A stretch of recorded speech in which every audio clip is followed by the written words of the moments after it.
In the grand narrative of the American 20th century, the 1950s occupy a strange, dualistic space. On the surface, it was an age of unprecedented optimism, a nation flush with post-war victory, building gleaming new suburbs connected by ribbons of interstate highway. It was the era of the baby boom, of chrome-plated cars with dramatic tail fins, of the wholesome glow of the family television set. It was a picture of confidence, of prosperity, of a society marching resolutely into a bright, preordained future. But beneath this polished veneer, a different story was unfolding. A story written in the ink of paranoia. This was the age of the Cold War, a silent, global conflict fought not with marching armies, but with spies, proxy wars, and the terrifying, ever-present threat of nuclear annihilation. Schoolchildren practiced duck-and-cover drills. Their parents built fallout shelters in their backyards. There was an enemy, clear and defined in the East, but there was also a creeping fear of the enemy within, of infiltration, of subversion. It was an atmosphere thick with suspicion, a world where loyalties were questioned and secrets were a form of currency. And into this anxious landscape, another shadow fell. It was a modern fear for a modern age, a phenomenon that didn't fit neatly into the established paradigm of geopolitical conflict. It began in 1947 when a private pilot named Kenneth Arnold, flying near Mount Rainier, reported seeing 9 crescent-shaped objects moving at incredible speeds, skipping across the sky like saucers on water. The term flying saucer was born, and with it a new chapter in human consciousness. Suddenly, the threat wasn't just from across the ocean. It might be from beyond the sky. The Roswell incident that same year, with its story of a crash disk and recovered alien body, as a story officially explained as a weather balloon only fanned the flames. By the early 1950s, the UFO flap was in full swing. The skies over America had become a theater of the unexplained. The most dramatic moment came in the summer of 1952, when for 2 consecutive weekends, radar screens at Washington National Airport and Andrews Air Force Base lit up with unidentified targets, darting over the White House and the Capitol building. Fighter jets were scrambled, chasing lights that would vanish at impossible speeds. The president himself, Harry Truman, demanded answers. The U.S. Air Force, tasked with defending the nation's airspace, found itself in an impossible position. On one hand, they had to reassure a panicked public that there was no threat. On the other, they had to seriously consider the possibility that these objects were advanced Soviet reconnaissance aircraft, or something else entirely. Their public-facing response was Project Blue Book, an official investigation whose unofficial mandate often seemed to be debunking rather than discovery. Most cases were neatly filed away under prosaic explanations: meteors, temperature inversions, misidentified conventional aircraft. But a persistent, nagging percentage of the cases with multiple, credible witnesses, radar confirmation, and inexplicable flight characteristics were classified as unknown. These were the cases that kept the generals awake at night. These were the cases that represented a genuine, terrifying enigma. And so we arrive at the night of November 23, 1953. A Monday. The nation was preparing for Thanksgiving. But on the remote Upper Peninsula of Michigan, at Kinross Air Force Base, the concerns were more immediate. This was the frontier of the Cold War. Just across the narrow St. Mary's River and the vast, dark expanse of Lake Superior lay Canada, and beyond that, the polar routes, the shortest path for Soviet bombers to reach the American heartland. Kinross was a vital link in the Pine Tree Line, an integrated chain of radar stations and fighter bases designed to be America's first line of defense.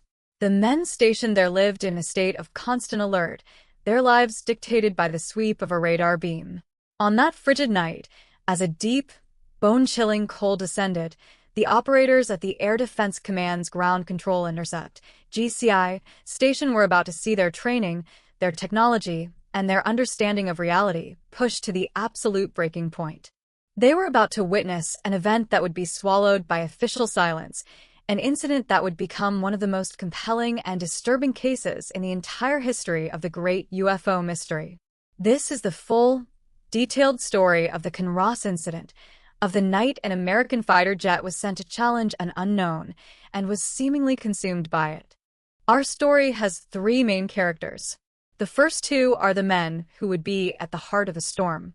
First Lieutenant Felix Eugene Moncla Jr. was not a rookie. At 27, he was a seasoned pilot, a veteran of the post-war occupation forces. Born and raised in Louisiana, he was a family man, married to his wife Bobby, with two young children, a 5-year-old son and a 1-year-old daughter. He had nearly 800 hours of flight time under his belt, a respectable number for a pilot of his age and rank. He was known as a reliable, level-headed officer, not given to flights of fancy. He was a professional, tasked with a dangerous job. In the seat behind him, his eyes in the dark, was Second Lieutenant Robert L. Wilson. At 22, he was younger, from Byron, Minnesota. His job as a radar observer, or RO, was arguably as critical as the pilot's. In the era before computer-aided avionics, the RO was a highly trained technician who interpreted the raw data from the aircraft's onboard radar, guiding the pilot through darkness and storm clouds, distinguishing friend from foe, and locking onto targets. Wilson was the human component of the jet's electronic brain. The lives of both men depended on their seamless cooperation. The third character was their machine, the Northrop F-89 Sea Scorpion. The Scorpion was a product of the new jet age, a powerful, twin-engine, all-weather interceptor. It was a beast designed specifically for the kind of mission it was about to fly. It was one of the first aircraft to be armed with air-to-air rockets instead of cannons, and its nose was crammed with the most advanced airborne radar of its day. But the F-89 had a troubled history.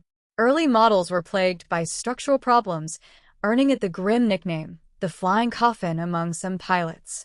The C model Moncla and Wilson were flying had been upgraded, but it was still a complex and demanding aircraft to fly, especially on a black, moonless night over a body of water that offered no visual horizon. Inside the GCI station, the atmosphere was one of routine tension. Men sat in the semi-darkness, their faces bathed in the ghostly green phosphorescence of the radar scopes. Their world was an abstract map of light and shadow, their job to interpret the blips and vectors that represented real-world objects moving through the sky. Suddenly, around 11:20 p.m., the new blip appeared. It was unauthorized, unexpected. The operator on duty, a young lieutenant named David Mingenbach, marked its position.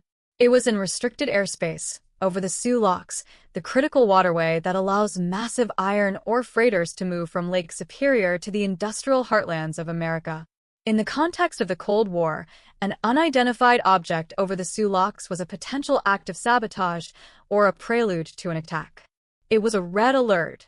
The blip was moving steadily, holding a course and an altitude that ruled out most commercial or private aircraft. Its speed was calculated at approximately 500 miles per hour. The protocol was immediate and unwavering. Mingenbach picked up the phone to the alert hangar at Kinross. The klaxon horn shattered the night's silence. Within minutes, Moncla and Wilson were strapped into the tandem cockpit of their Scorpion, call sign Scorpion 1. The engine spooled up with a rising scream. At 11:22 p.m., the F-89, with its two-man crew, lifted off the runway and clawed its way into the black, starless sky. Mingenbach now had two blips to watch. The friendly IFF, identify friend or foe, signal of the F-89, and the persistent, anonymous, of the intruder. The game of cat and mouse began. Over the radio, Mingenbach's voice was the lifeline, the only point of reference for Moncla and Wilson in the disorienting darkness. He was their God's eye view. Scorpion 1, this is Truax, Mingenbach would say, using the GCI station's call sign. Turn to heading 030, climb and maintain flight level 300. Moncla's voice, calm and professional, would crackle back. Roger, Truax. Turning to 030, climbing to 30,000. The jet, a ghost in the night, followed the disembodied instructions, flying out over the immense, featureless expanse of Lake Superior.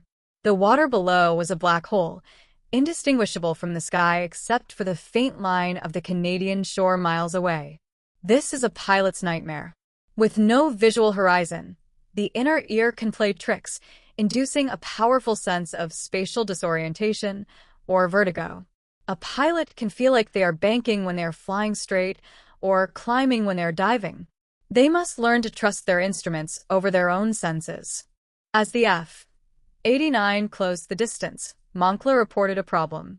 He was having difficulty painting the target with his own onboard radar. This was unusual. The Scorpion's radar was powerful. For it not to see an object that the ground station was tracking clearly was puzzling. Wilson, in the back, would have been furiously working the controls of his radar set, trying to get a lock.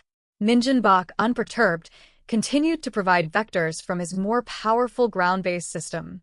The two blips on his screen drew closer and closer. They were now at the same altitude, about 70 miles off Keweenaw Point over the middle of the lake. The intercept was imminent. "I have him on my scope now," Moncla radioed, about to make visual contact. Those were some of the last words anyone would hear from him. Minjin leaned forward, his eyes locked on the 2 points of light. He expected to see what he had seen in countless training exercises. The blip of the F-89 would overshoot the target blip, turn, and come up behind it, identifying it. The blips would remain separate entities. But what Minjin saw next was not in any training manual. It was something that, according to the laws of physics as he understood them, could not happen. The two blips, representing two solid, physical objects, converged. They touched. And then they merged.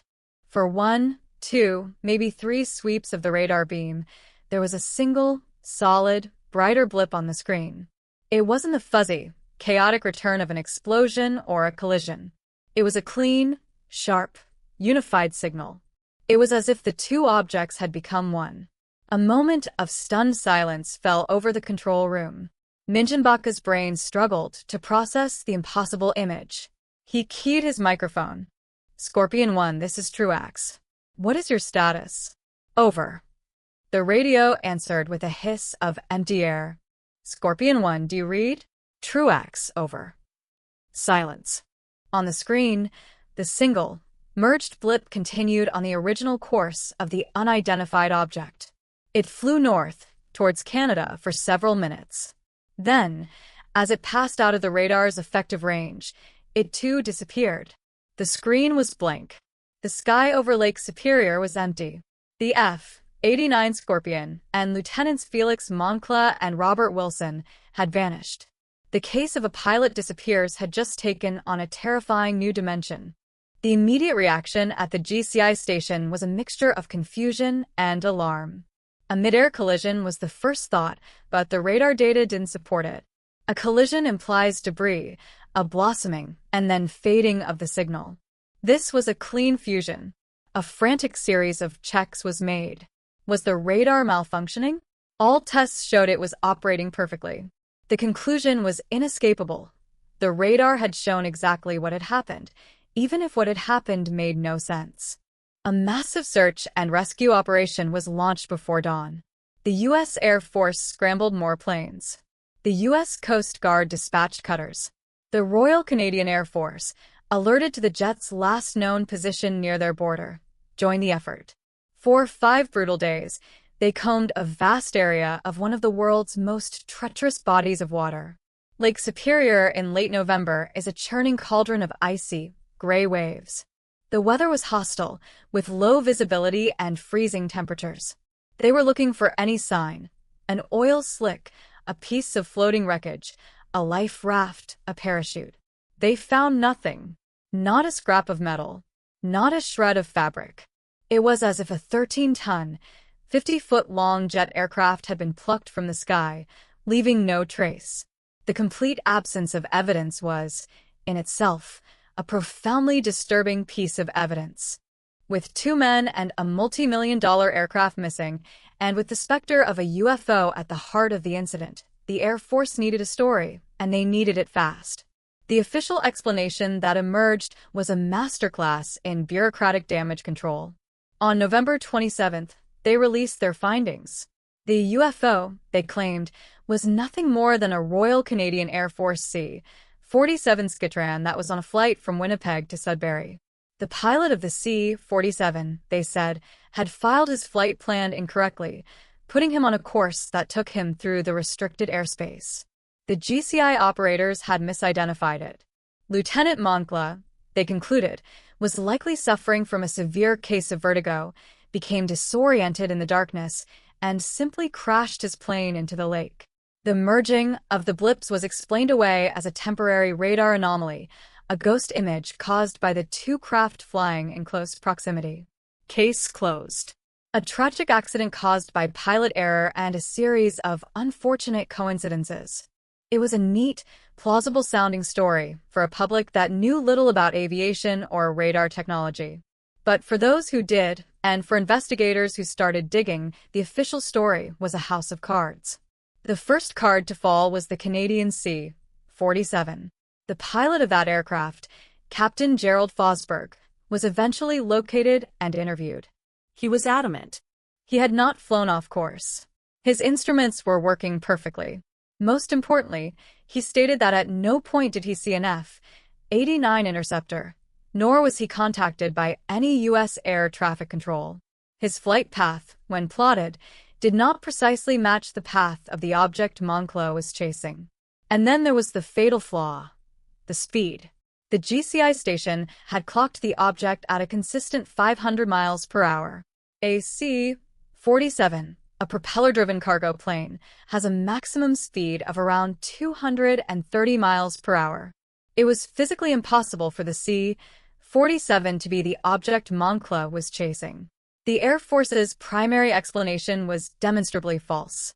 The vertigo theory was equally flimsy. While vertigo is a real danger, Moncla was an experienced pilot flying an aircraft with a full suite of instruments. Robert Wilson, his radar observer, was also a trained crewman whose job was to monitor those very instruments and provide a check against just such an event. To suggest that both experienced crewmen would become so disoriented that they would fly their planes straight into the water without a single radio call for help strains credulity. And crucially, like a mantra we must return to, it completely fails to explain the radar evidence. A crash does not cause a radar merger. The plot thickened with a strange episode of the Associated Press Wire report. On November 25th, 2 days into the search, the AP sent out a story that was published in several papers, including the Chicago Tribune. The headline was unambiguous: AF jet, missing 2 days, found in Lake Superior. The article stated that wreckage had been located. But just as quickly as the story appeared, it was killed. The Air Force Public Information Office issued a furious denial, calling the report a baseless rumor. The AP was forced to retract the story. This sequence has always been a red flag for researchers. Where did the AP get its information? A leak from someone involved in the search? Did the search party find something that didn't fit the neat, pilot error story they were constructing? Did they find wreckage, but wreckage that showed evidence of a collision or something even stranger, forcing a swift cover-up? The incident of the Phantom Press release added a palpable layer of conspiracy to the mystery. It was this atmosphere of official obfuscation that drew the attention of civilian UFO research groups, chief among them the National Investigations Committee on Aerial Phenomena, NICAP. Led by Donald Kehoe, a fiery and relentless former Marine Corps major, NICAP became the Air Force's most persistent critic. Kehoe believed that the government was actively engaged in a cover-up of the reality of UFOs, and the Kinross incident became one of his cornerstone cases. NICAP's investigators, using the Freedom of Information Act and cultivating sources within the military, assembled a damning dossier that contradicted the official narrative at every turn. They highlighted the impossible speed of the C-47, the implausibility of the vertigo theory, and the strangeness of the radar merger. They argued that the Air Force wasn't just mistaken, it was deliberately lying to conceal a truth it couldn't explain and didn't want the public to know. The battle between NICAP and the Air Force turned the Kinross case from a forgotten footnote into a legendary battleground in the war for information about the Cold War UFO phenomenon. For decades, the case file grew cold. It was a classic what-if story, a piece of high strangeness folklore. Then, in the mid-2000s, the internet age breathed new, and ultimately false, life into the mystery.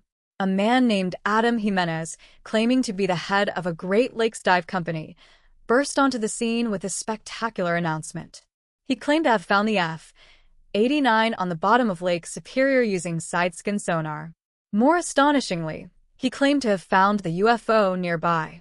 His website displayed grainy sonar images that were just clear enough to be tantalizing. One image did indeed resemble the distinctive shape of a scorpion jet. The other showed a strange, partial disc-like object with a large gash or opening in it. The implication was clear. The UFO had somehow ingested the jet and then crashed itself. The UFO community went into a frenzy. It seemed the smoking gun had finally been found, but it was all a fabrication. Professional shipwreck hunters and sonar experts quickly pointed out inconsistencies in the images and the story. The Great Lakes Dive Company had no corporate registration, no physical address. It was a phantom. The entire saga was an elaborate and cruel hoax, a cautionary tale about the power of the internet to create and disseminate misinformation. The hoax, while a frustrating diversion, served to reignite interest in the real case, pushing it back into the public eye. So, let us strip away the lies, both official and amateur. Let us discard the impossible C-47 story and the fraudulent sonar images. What are we left with? We are left with the core, irrefutable facts. A trained radar operator watched an F-89 intercept an unknown object. He saw the two radar returns merge into one. The F-89 and its two-man crew disappeared without a trace and have never been found. To explain this, we are forced to move from the realm of accident investigation into a wilderness of unsettling possibilities. Could it have been a collision with a top-secret American or Soviet aircraft, a secret reconnaissance drone, or an experimental flying-wing bomber? This would explain the Air Force's desire for secrecy, but it does not explain the radar data. A collision is a violent, chaotic event. It produces a cloud of debris.